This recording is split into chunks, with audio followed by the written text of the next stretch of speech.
लड़के ने उस विकलांग लड़की को आवाज दी जो हवा में उड़ती हुई जा रही थी, लेकिन अगले ही पल उसे अपनी दयालुता की भारी कीमत चुकानी पड़ी।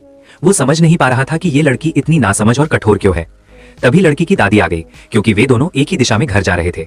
लड़की ने लड़के को डांटते हुए उसे पीछा करने वाला स्टॉकर कहा। जब वे उसके घर के पास से गुजरे तो दादी ने उसे धन्यवाद देने के लिए खाने पर अंदर बुला लिया। लड़के ने अभी तक कुछ खाया नहीं था, इसलिए वो मान गया। लड़की ने ताना मारा कि वो एक आवारा बिल्ली की तरह है जो जहां खाना मिलता है वहीं चला जाता है, लेकिन लड़के ने उसकी बातों की परवाह नहीं की और चुपचाप खाना खाने लगा। ये देखकर दादी को उसकी झिझक और परेशानी महसूस हुई, इसलिए जाने से पहले उन्होंने उसे एक अच्छी तनख्वाह वाली नौकरी का प्रस्ताव दिया। लड़के ने बिना सोचे समझे तुरंत हाँ कर दी, लेकिन उसका काम था लड़की के हर एक आदेश का पालन करना। उसे ये नहीं पता था कि लड़की उसे बिल्कुल पसंद नहीं करती। पहले दिन उसने उसे पूरे समय घुटनों के बल बैठाए रखा। दूसरे दिन उसका काम था फर्श की सभी टाइलों को गिनना। जब वो 8888 तक पहुंचा तभी दादी घर आ गई और उसका काम रुक गया।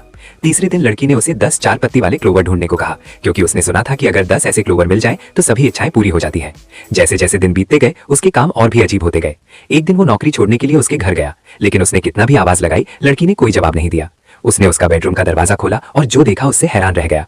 उसका कमरा नीले समंदर जैसा दिख रहा था, जहां हर तरफ अलग अलग मछलियों की पेंटिंग्स थी। उसने कल्पना की कि वो एक जलपरी की तरह उन मछलियों के बीच आजादी से तैर रही है। तभी उसे दादी की आवाज सुनाई दी। पता चला कि लड़की खुद ही घर से बाहर चली गई थी। वो तुरंत उसे ढूंढने के लिए निकल पड़ा। सूर्यास्त के समय आखिरकार उसने उसे समुद्र के किनारे ढूंढ लिया। उसकी व्हीलचेयर रेत में फंसी हुई थी और वो हिल भी नहीं पा रही थी। अचानक वो आगे की ओर गिर पड़ी, लेकिन रुकने के बजाय पानी की ओर रेंगती रही। उसे इस तरह संघर्ष करते देख लड़का भावुक हो गया। तभी उसे समझ आया कि उसके कमरे में समुद्र से जुड़ी चीजें क्यों भरी हुई थी। फिर उसने उसे अपने कंधों पर उठाया और समुद्र की ओर चल पड़ा।